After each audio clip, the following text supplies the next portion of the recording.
The courtroom was colder than expected, even in summer. 8-year-old Emma sat quietly in the witness box, her legs barely dangling over the edge. Her small hands clutched a warm, gray stuffed rabbit named Clover, its seams split, its ears floppy. Her eyes never lifted, not even once, as the defense lawyer shuffled papers and the prosecutor whispered something to a paralegal. Judge Marshall, a seasoned man in his 60s with a lined face and heavy eyes, observed the scene from the bench. He'd presided over hundreds of cases, robberies, assaults, even murder. But nothing made him more uneasy than cases involving children, especially children who couldn't or wouldn't speak. Emma hadn't spoken in nearly 3 months. Not since the night she'd been pulled from the suburban 2-story home where she'd lived with her foster father, Glenn Harris. She hadn't screamed when they took her. She hadn't cried. She simply stopped speaking. Her caseworker noted the silence, and her therapist called it selective mutism, a common trauma response in young children who've experienced prolonged abuse. The courtroom had been cleared of press. Only key parties remained: the judge, jury, attorneys, therapists, and one very unusual witness, a large, sable-furred German shepherd wearing a canine vest marked Therapy plus Response. His name was Titan. Titan lay on the floor beside Emma's chair, head resting on his paws, ears flicking every so often as though catching whispers no human could hear. His handler, Officer Dana Keller, sat on the bench nearby, giving the dog space to do what he was trained for: read the room, sense the fear, offer safety. Titan wasn't just a comfort dog. He was a trauma response animal with specialized training in detecting emotional triggers in child victims. Titan had worked over a dozen cases before, but this one was different. "Do we believe the child will testify today?" Judge Marshall asked softly, not unkindly, addressing the prosecutor. "She hasn't said a word yet, Your Honor," replied Assistant District Attorney Rachel Nguyen. "But we have hopes." Her therapist believes Titan might help her find a way. The defense lawyer scoffed audibly. "With respect, Your Honor, if we're relying on a dog to break witness silence, the prosecution's case is weaker than we thought." The judge shot him a look that shut him up quickly. Rachel leaned in. "Emma has only responded to Titan. Since the incident, he's the only one she trusts. If there's a chance she'll say anything at all, it's going to happen here with him." Titan's eyes remained fixed on Emma. She hadn't moved in 20 minutes. The court clerk asked if she needed water. She didn't respond. Her therapist approached once earlier, but even she had backed away, not wanting to pressure her. The girl's eyes flicked only when Titan adjusted himself slightly, pressing closer to her feet. And something happened. Without warning, Emma shifted. She moved her hand slowly from her lap and rested it gently on Titan's head. The room fell deathly silent. Titan didn't move. He didn't even blink. His only response was a slow flick of the tail. The prosecutor looked up. Even the judge leaned forward, hands clasped tightly in front of him. Emma leaned closer to Titan, and with a voice so small that it barely registered above silence, whispered something into his ear. Titan's head rose. His ears shot up.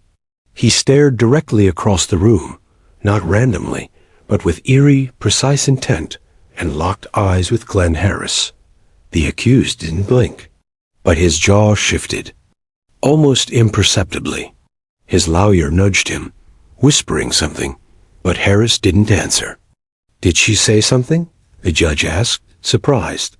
Officer Keller looked stunned, then nodded slowly. "Yes, Your Honor. She just spoke to Titan." "And?" The handler hesitated. "She said ... 2 words." Everyone leaned forward. "She said, 'He knows.'" The defense stood up at once. "Objection. That's hearsay. That dog can't testify." "Neither can the handler on behalf of the child." "This is absurd." But the judge didn't respond immediately. He kept his eyes on Titan, whose demeanor had completely changed. The dog was now upright, alert, and positioned himself between Emma and Harris, as if ready to shield her from something invisible. The judge raised his hand and waved off the defense's outburst. "Sit down, counselor." The defense attorney complied, clearly agitated. Rachel Nguyen whispered to the therapist beside her. "Did she use that phrase before?" The therapist nodded. "It's a coded signal we teach children too afraid to testify openly. He knows means they recognize the person connected to their trauma. It's a quiet way of identifying the abuser without confrontation." The judge caught that explanation and tapped his gavel lightly. "Court is in recess for 15 minutes. I want to speak with the child's therapist and the K-9 handler." In chambers, the courtroom began to murmur. But Emma stayed still, one hand still buried in Titan's thick fur. She didn't speak again, but her eyes, once hollow, once dull, now followed Titan's gaze toward the man sitting at the defense table. Titan didn't bark. He didn't growl. He simply stood his ground, unwavering, focused, and calm, like he had just delivered a message no one could ignore. The judge rose, clearly shaken. He looked at Emma, then Titan, then back at the defendant. For the first time in the trial, something had cracked the silence. Not with a scream or accusation, but with two soft, loaded words spoken to a dog. And somehow, that changed everything. 15 minutes later, the courtroom lights dimmed as the audience waited for the judge's return. Conversations buzzed in hushed whispers. Reporters scribbled frantic notes. Something strange had happened in that room, and everyone felt it. In a case where silence had been louder than any testimony, two small words, spoken to a dog, had shifted the atmosphere. Emma remained on the witness stand. She hadn't moved much, except to keep her hand resting on Titan's back. German Shepherd had returned to a seated position beside her, now calm but unmistakably watchful. His body formed a protective barrier between Emma and the defense table. His dark eyes didn't leave the man on trial. Glenn Harris tried to keep still. His attorney whispered instructions into his ear, but his face had gone pale since the dog's shift in behavior. A few minutes ago, he had looked confident, almost annoyed that a child and a dog were being treated so seriously. Now, he kept glancing toward Titan, as if the dog could see something the rest of them couldn't. The doors opened. Judge Marshall returned to the bench, his face unreadable. He placed a folder down gently and adjusted his glasses.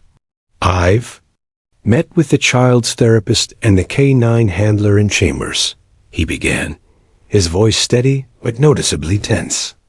"I've reviewed Titan's training records and consulted legal precedent regarding animal-assisted testimony." He paused, letting the gravity settle. "This court will permit the continuation of proceedings with the K-9 present. In addition, the child's utterance of the phrase, 'he knows,' to the certified handler will be allowed into evidence, not as hearsay, but as part of a recognized trauma response process used in therapy for nonverbal children." The defense lawyer stood up. "Your Honor, this sets a dangerous precedent. We are allowing a dog's reaction and a child's coded phrase to influence the jury. It's emotionally charged and prejudicial." Judge Marshall didn't blink. "So is child abuse? Sit down." A slight, collective exhale passed through the courtroom. Rachel Nguyen stood and addressed the bench. "With the court's permission, we'd like to call Dr. Vanessa Hart, Emma's trauma therapist, to explain the significance of the phrase and Titan's trained response." Permission granted, a therapist entered the witness box, a composed woman in her late 30s with warm eyes and a calm demeanor. She addressed the jury directly. "Emma is suffering from what we refer to as trauma-induced selective mutism. It's not that she's choosing silence. Her brain has, in effect, protected her by shutting down verbal expression. However, through therapy, she was taught to use a specific phrase if she ever recognized someone connected to her trauma. "He knows," Dr. Hart continued. "It's not meant for normal conversation. It's a code, a psychological key that signifies recognition of the abuser. We pair this with specially trained therapy dogs like Titan, who can sense physiological changes such as heart rate, breathing shifts, cortisol levels, and fear-based body language." The prosecutor nodded. "And Titan's reaction?" "Consistent with what he was trained for." When Emma whispered the phrase, Titan positioned himself in front of her, which signals perceived danger or distress in the child. It's a protective behavior he only exhibits when the subject is emotionally triggered by a threat, real or remembered. The jury was visibly affected. One juror scribbled notes furiously. Another sat back with folded arms, eyebrows raised. The defense cross-examined, attempting to cast doubt. "Dr. Hart, isn't it true that dogs are reactive animals? Could Titan simply be responding to a noise, a movement, perhaps even his own handler?" "Titan responds only to the child he is bonded with. We did dozens of sessions together. He never shows defensive postures, unless that child is in distress." Emma wasn't in distress until the moment she looked at the defendant. The judge cut off further questions. "Let's move forward." Emma remained quiet, but her eyes followed every word. Her grip on Titan's collar remained firm. At one point, Titan looked up at her and gently nudged her hand. She managed. A tiny smile, the first anyone had seen in weeks. During a short break, Officer Keller walked over and crouched beside Emma. "You're doing great, sweetheart. Titan's proud of you." "Everyone is." Emma didn't reply. But she reached down and wrapped her arms around Titan's thick neck. The dog stayed still, breathing slowly, ears relaxed. The second half of the day focused on evidence. Photographs from Emma's medical exam, testimony from her caseworker, a recording from a neighbor who reported late-night yelling. Glenn Harris sat rigid through it all, his eyes flickering between the jury and Emma. Still, the child never looked at him. Only Titan. Then the moment came again. Rachel Nguyen asked, "Emma, do you feel safe now?" A tense hush. The little girl slowly turned toward her. Titan, as if sensing the question, sat straighter, his head turned toward her. Emma opened her mouth. The air in the courtroom stilled. She whispered, "With him." The judge blinked. "With Titan?" Rachel asked gently. Emma nodded. "He knows." A loud gasp came from one of the gallery benches. The judge's gavel struck. Once order. The courtroom had witnessed something extraordinary. Not just a breakthrough in a child's silence, but a powerful, emotional form of testimony few had ever seen. Rachel turned back to the jury. The truth has a way of speaking, even through silence. As the day came to a close, Titan rested his head on Emma's lap. The little girl leaned down, whispering something no one could hear. Titan licked her hand and closed his eyes. Outside the courtroom, reporters were already gathering. News of the child who spoke to a dog was spreading. But inside that room, no one cared about headlines. They had just seen a silent girl and a loyal dog unravel the foundation of a lie, and they weren't done yet. The courtroom was unusually quiet the next morning. Normally, there would be murmurs, footsteps, shuffling papers, white noise in the background of justice. But today, no one dared speak out of turn. What had unfolded the previous day had left. Everyone unsettled. A child, nearly mute from trauma, had spoken 2 simple words. And a dog calm, trained, and vigilant had validated them with instinct that no human could fully explain. Judge Marshall entered briskly and took his seat, his robe fluttering behind him. His face was set in stone, eyes sharp beneath silver, brows "We will continue with testimony today," he announced. "The jury will remain present for all proceedings unless instructed otherwise." Emma was already in the courtroom. She sat in the witness box once more, this time without the stuffed rabbit. Her posture was still tense, but she was no longer hiding. Her eyes drifted up now and then. Her gaze still avoided the defense table, but it was no longer buried in fear. Titan sat at her side, his ears forward, his body relaxed but alert. He had not left her side all night. His handler, Officer Keller, confirmed that he had even slept beside her in the courthouse office overnight. It had calmed Emma enough that she slept too, for the first time in weeks. Rachel Nguyen, the prosecutor, stood and addressed the judge. "Your Honor, we'd like to present audio evidence recorded during a therapy session between Emma and Titan. This is from 1 month ago, when she first began her trauma response treatment." The defense objected. "A therapy recording? This child never consented to public playback. This could bias the jury." "She did consent through her legal guardian," Rachel responded calmly. "And this audio may explain the relevance of the phrase 'he knows' and the training Titan received." The judge waved a hand. "Let's hear it." The courtroom speakers crackled. The recording began. A soft, child's voice could be heard, barely above a whisper. "If I say it, he'll come for me." Dr. Hart's voice replied gently. "You're safe here, Emma. Titan is here too. He'll always stand between you and danger." Silence, then the soft pat of pause. Then Emma's voice again, shakier. "He knows. I think he knows." The recording stopped. No one moved. The judge looked toward the jury. Many had wide eyes, and a few clutched tissues in their laps. Rachel walked to the center of the courtroom. This child lived in silence because of fear. But through therapy, she found a voice again, not a loud one, but one reinforced by the presence of this dog, who she trusts completely. Yesterday, she used the exact same words. "He knows," Titan reacted. Because Titan has learned to read Emma when words fail her. And when she said them yesterday, her whole body changed. Titan sensed it, and we all saw it. The defense rose. "Your Honor, may I cross-examine the therapist again?" Briefly, Dr. Hart returned to the stand. The defense began. "Isn't it possible that Titan simply reacts to any phrase said with emotion? Couldn't Emma have said, 'I'm hungry,' or 'it hurts,' and the dog still might have stood up and stared?" Dr. Hart didn't hesitate. No, his response protocol is precise. During our months together, we used dozens of phrases.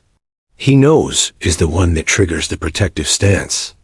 Not because of the words alone, but because of the child's emotional state when saying them. The defense tried again. "Then perhaps he's reacting to Emma's emotion, not to any truth." Dr. Hart met his eyes. "That's where you're mistaken. This isn't about truth in a courtroom sense. It's about trauma, memory, and safety." Emma said those words while looking directly at the man who abused her. Titan reacted because her body told him it was time to protect. Judge Marshall nodded. "No further cross. Please continue." The next witness was Officer Donna Keller, Titan's handler. She approached the stand in uniform, firm but composed. "Officer Keller," Rachel began, "can you confirm how long Titan has worked in trauma response?" 4 years. He was originally trained for search and rescue, then specialized for therapy-based work. He's certified at the national level. Has he worked with other children? Yes, over 25 therapy cases, 10 involving court appearances. And in how many of those cases did he exhibit a protective stance like we saw? Yesterday? Only 3 times, Keller said firmly. Each time after a child used the designated phrase. And in each case, the testimony led to conviction. The jury was riveted. Rachel paused. "Do you believe Titan's reaction yesterday was instinct, training, or something more?" Keller took a breath. I believe it was both training and trust. Titan doesn't react that way unless he senses a threat, and he trusts Emma. They have bonded in a way that makes his instincts stronger than even my commands. The judge allowed no cross-examination this time. Jury has enough to consider from her expertise. Now, attention returned to the defense. For the first time since the trial began, the attorney looked unsure. His client, Glenn Harris, leaned over and whispered urgently, hands shaking. The courtroom recessed for lunch, but a chill remained.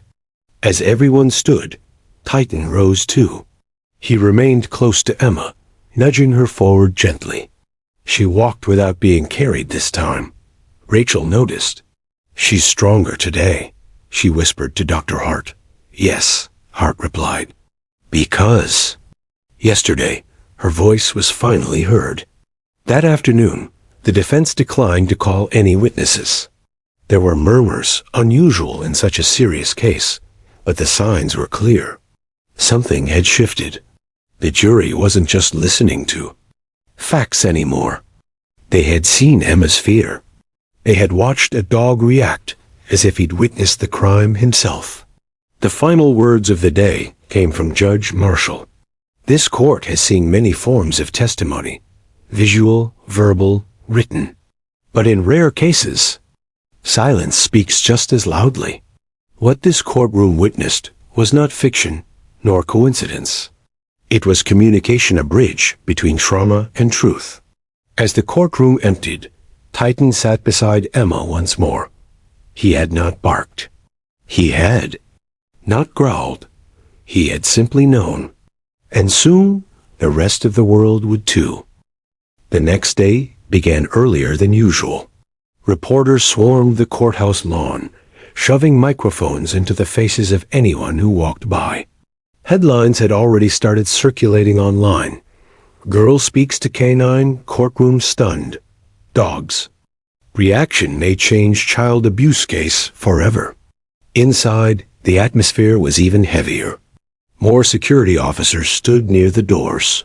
People whispered with unusual caution, almost afraid of what the day might reveal. But none of the outside noise reached Emma. She entered through a private side hallway, accompanied by Dr. Hart and Titan. Her steps were small but steady, and she no longer clutched her stuffed rabbit. Instead, her hand rested gently on Titan's harness. Her connection with the canine had become unshakable. In the courtroom, Judge Marshall sat with a distant look in his eyes. He tapped his pen against the edge of the bench, deep in thought. The prosecution and defense teams had arrived early, reviewing notes, speaking in clipped tones. They all knew what was at stake. One misstep, one misinterpretation of emotion could dismantle the entire case. After everyone was seated, the judge cleared his throat. Before we proceed with closing arguments, I have requested a live demonstration from the therapist and handler, with the court's permission, to better understand the depth of the child's communication through Titan. This will be observed by the jury. No objections came. The defense had tried hard to dismiss the emotional impact of the previous day, but they had lost momentum. They now seemed to simply hope the storm would pass. Dr. Hart stood next to Emma on the witness stand. Officer Keller held Titan's leash, but remained silent in the background, ready to intervene if needed. Emma, Dr. Hart said gently, do you remember our practice sessions? Emma gave a tiny nod. Would it be okay if we try the same exercise now? Just like before. Titan will help you. Emma hesitated, then looked at Titan.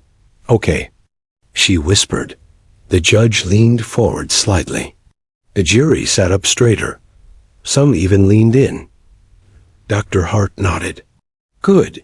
Now, I want you to say that phrase again, the one we practiced when you feel scared. Just look at Titan and say it, only if you're ready. Emma turned to the dog and placed her hand on his head. Titan stood still, his breathing slow, steady.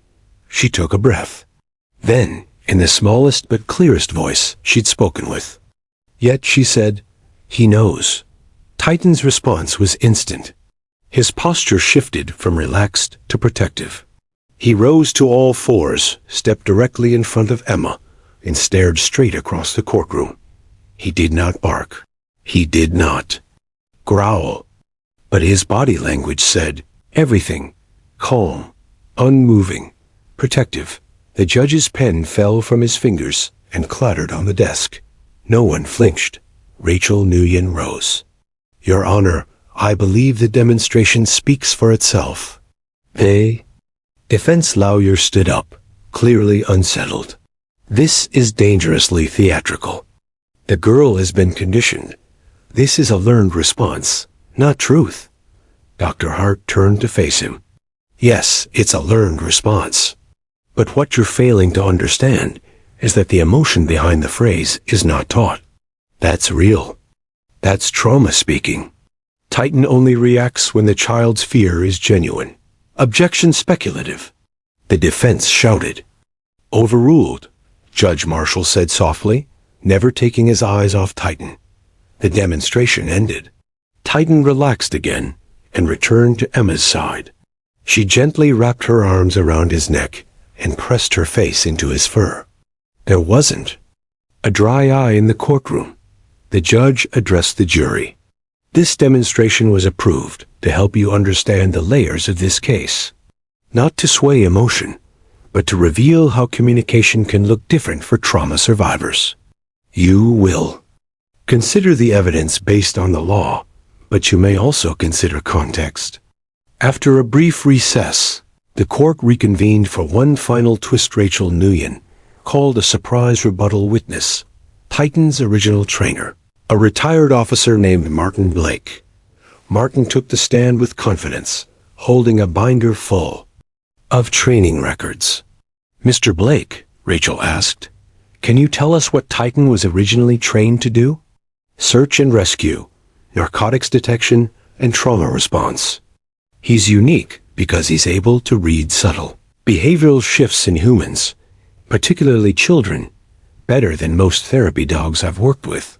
Rachel nodded. "Have you ever seen him give a false signal?" Martin blinked. "Never. Titan doesn't react unless he picks up on real distress." "Is there a chance his response yesterday was wrong?" "No," he said without hesitation. "That dog knew something was wrong. And he was right." The defense didn't bother with cross-examination this time. As the judge dismissed Martin from the stand, Rachel turned to the jury. "Sometimes," she said, "truth doesn't shout. It doesn't wear a suit or speak perfectly into a microphone. Sometimes truth kneels beside a child and waits for her to whisper. That's what Titan did. And when she spoke, he didn't hesitate, because he knew, just like she did." The courtroom fell silent again. But in the quiet, Emma sat straighter than ever. Her eyes were focused, her hands steady. She had found her voice. The courtroom lights cast long shadows across the polished wooden floor. Outside, a light drizzle began to fall, tapping softly against the tall courthouse windows. But inside, the weight of what had transpired over the past few days hung like thunderclouds.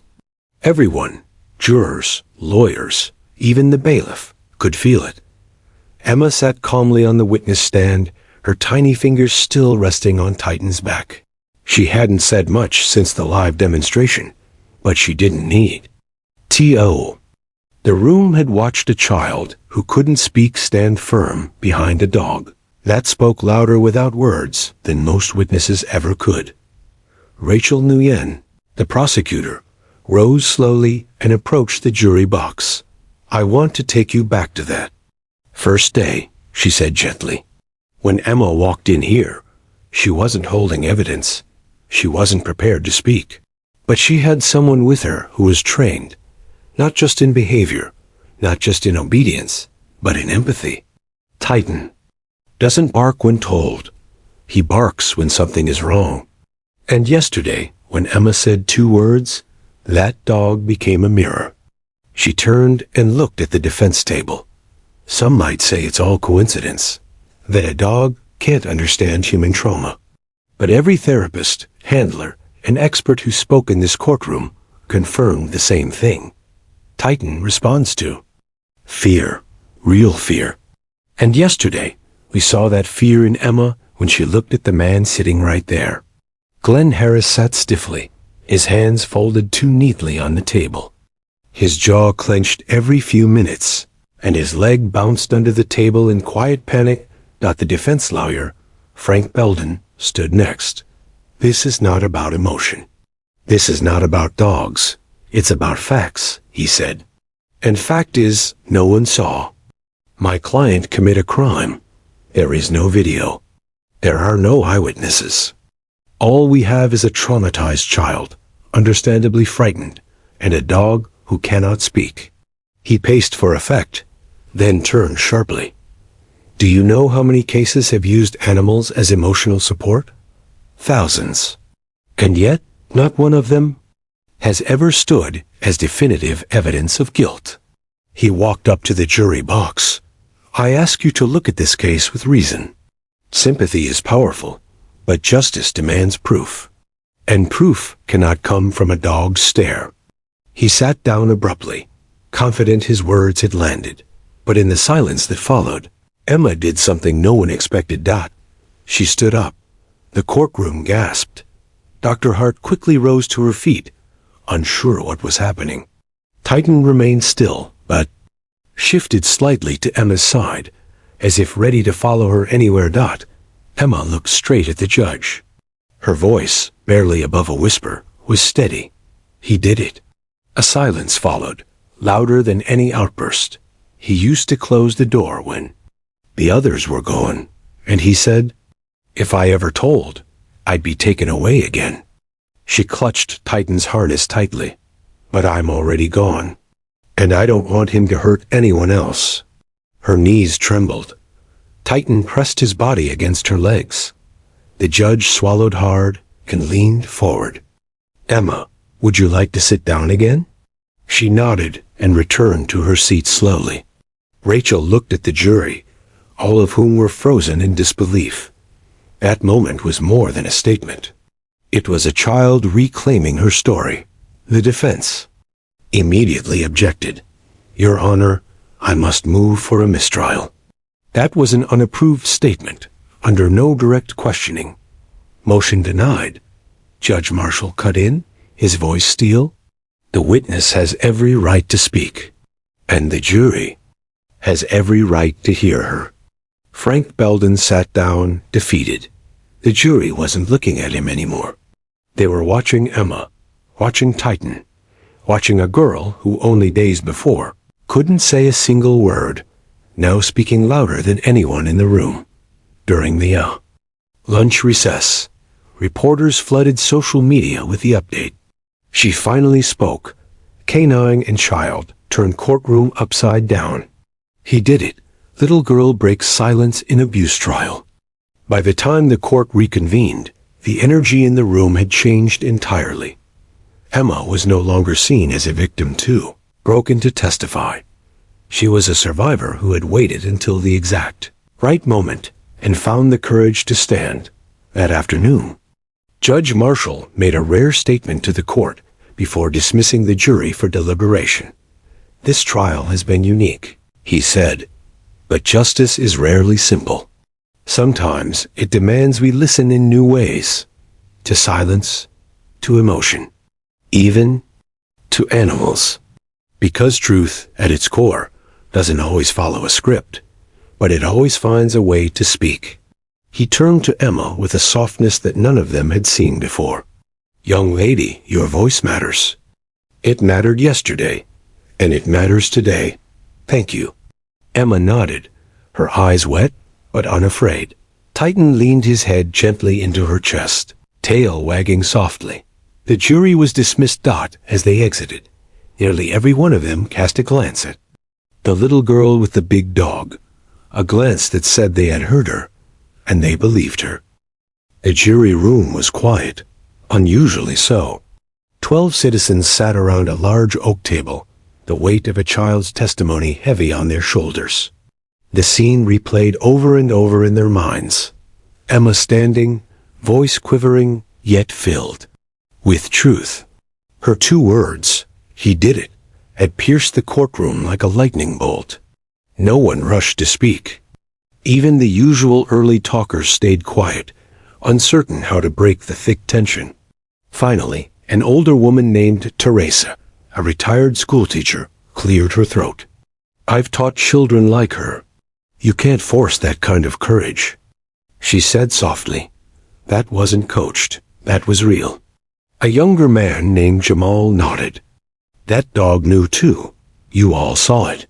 The second she said, "He knows," he just froze and stared. "You can't fake that."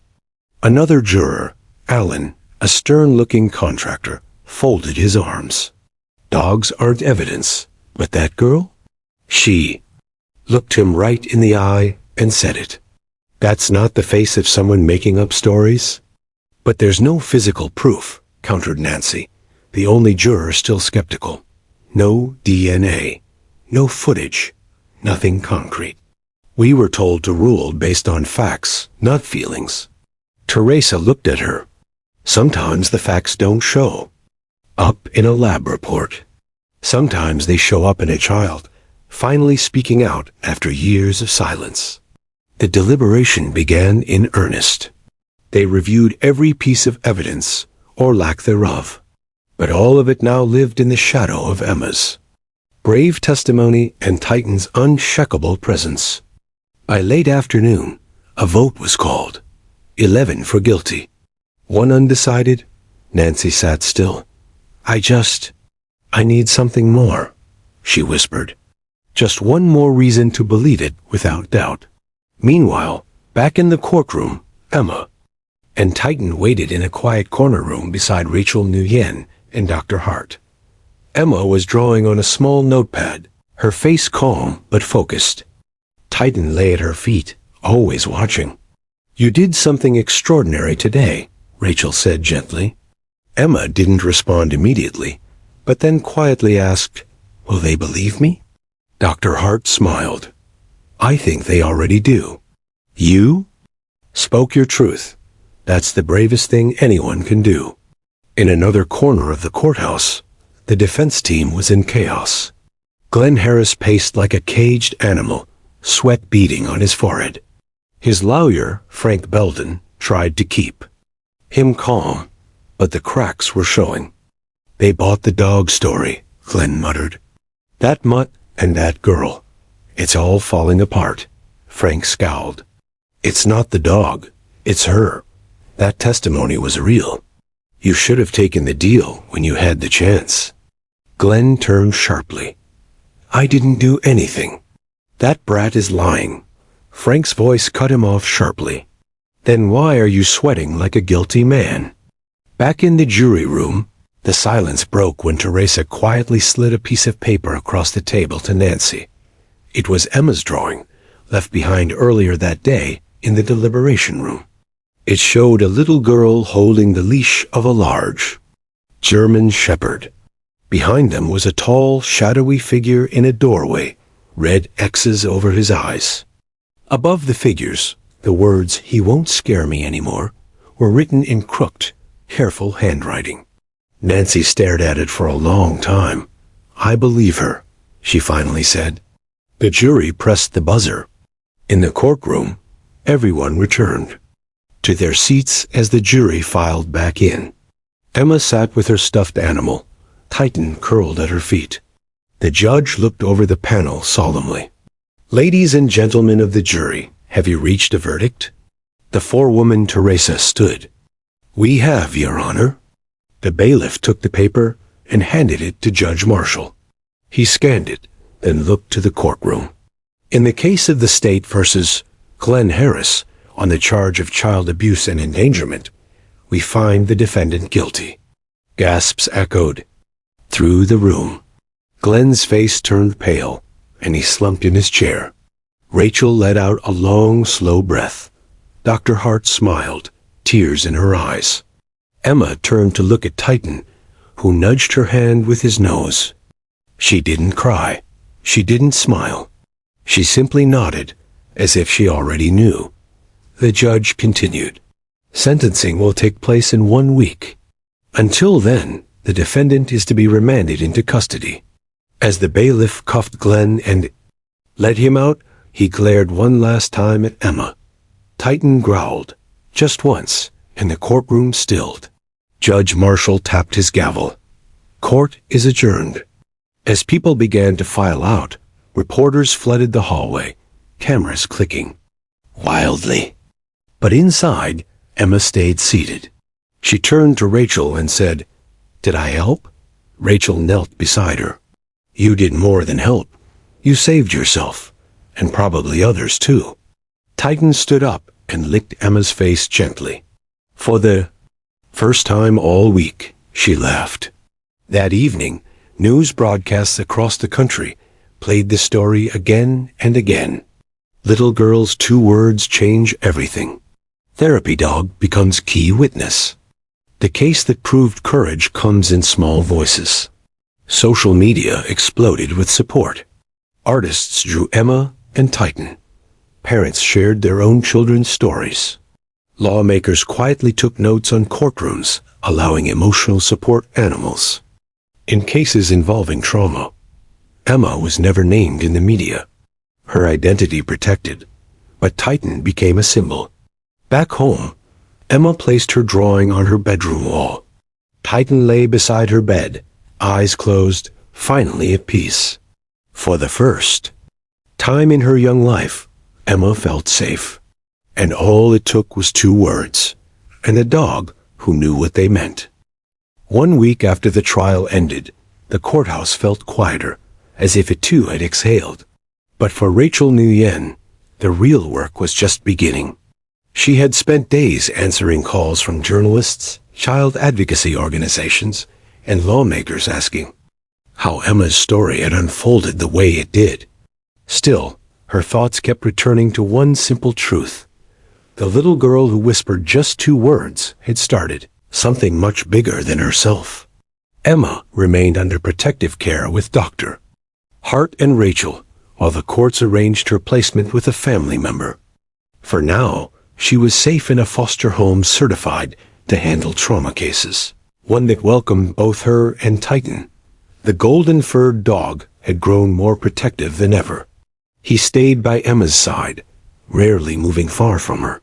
She didn't speak much, but she was drawing more pictures of her and Titan, of a sun over the courthouse, of a girl holding a leash with a giant heart above her. Each sketch was a step forward. That morning, Dr. Hart arrived with an envelope. "You've got mail," she said, smiling.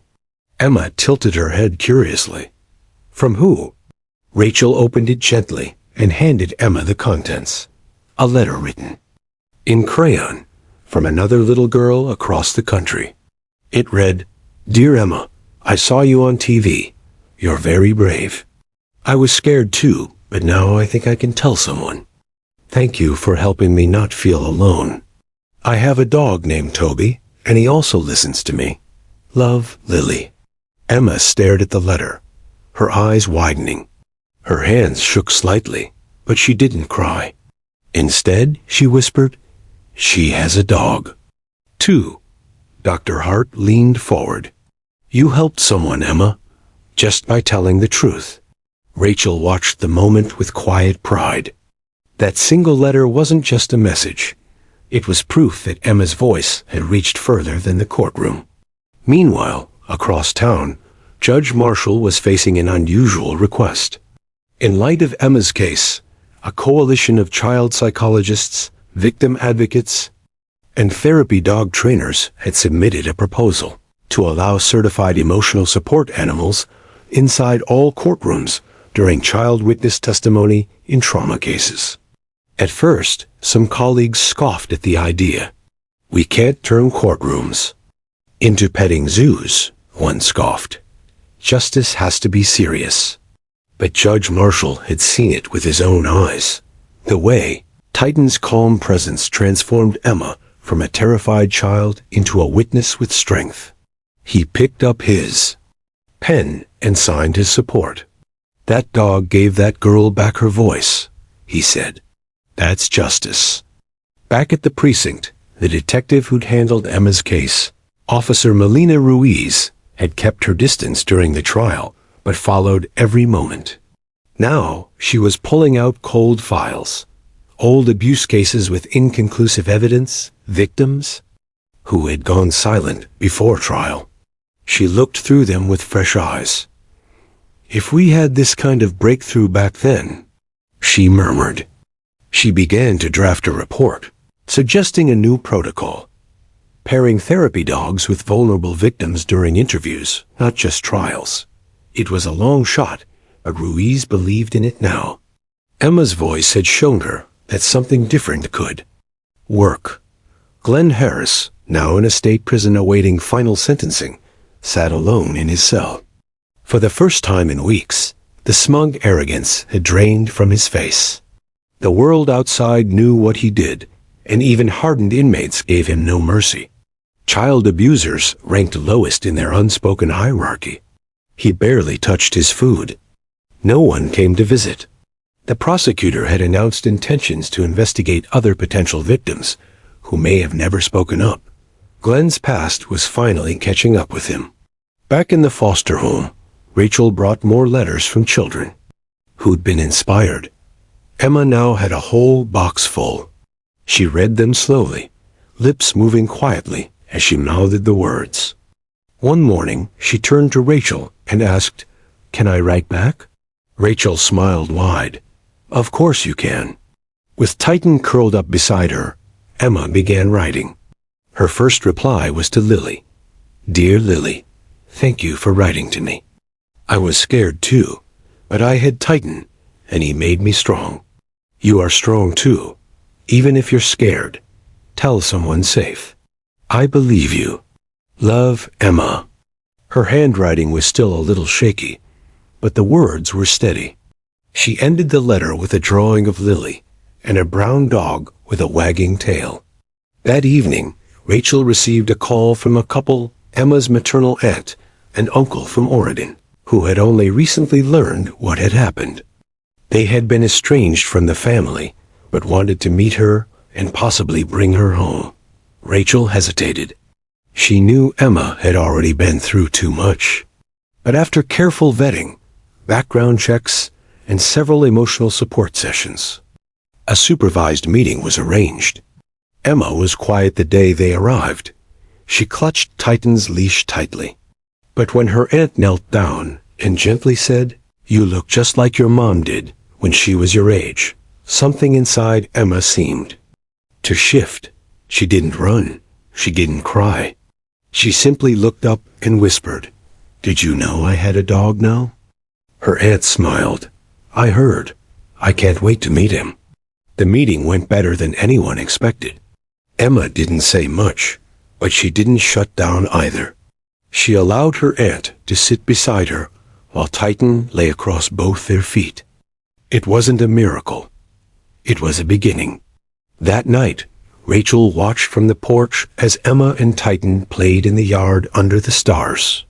For the first time, Emma was running, not away from something, but toward something new. Toward healing. Toward hope. And the best part? She wasn't running alone.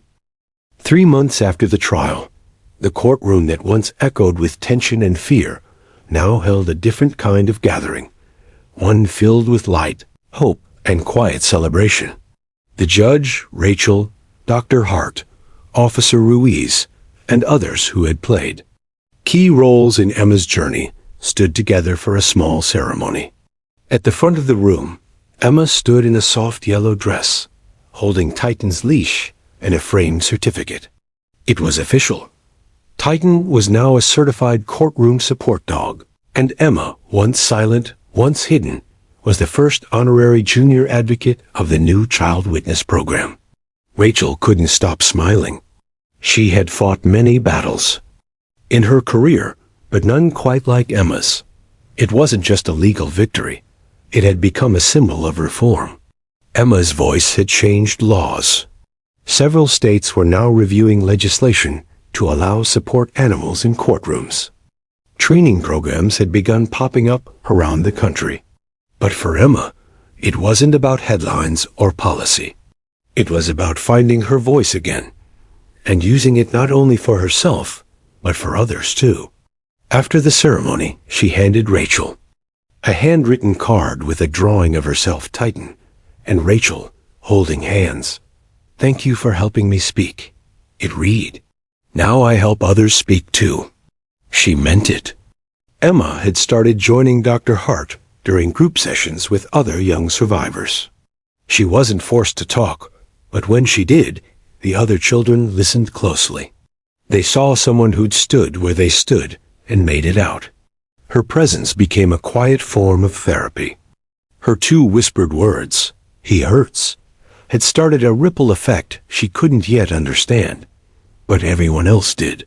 Rachel leaned against a pillar, watching Emma speak softly to another girl clutching a stuffed dog.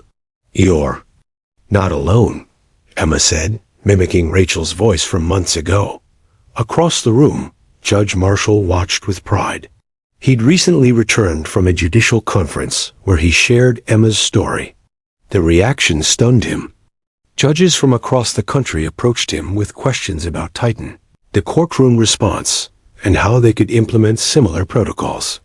Emma had changed the system by doing the bravest thing a child can do: tell the truth when it's hardest. Weeks later, a call came from Oregon. Emma's aunt and uncle had completed the adoption process, and the state approved the transfer. Emma would soon leave Rachel and Dr. Hart's care to begin life with her new family. It was bittersweet. Emma had blossomed with them. Her progress had been nothing short of remarkable, but now she was ready to grow roots somewhere permanent. The night before her departure, Rachel sat with Emma on the porch as the sun set. Titan rested between them.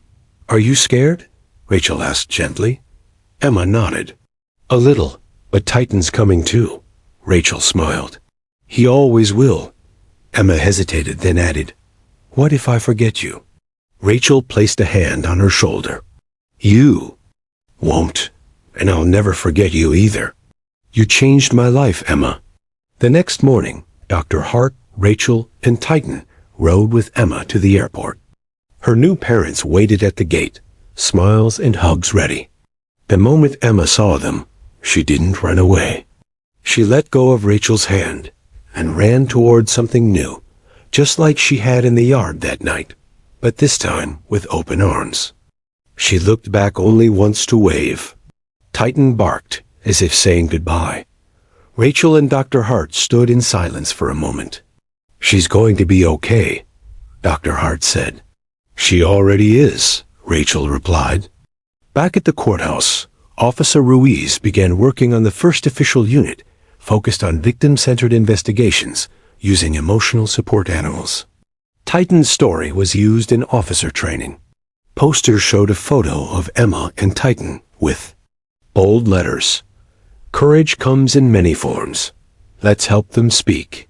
In a classroom of officers, one rookie raised her hand and asked, "Did she really only say 2 words?"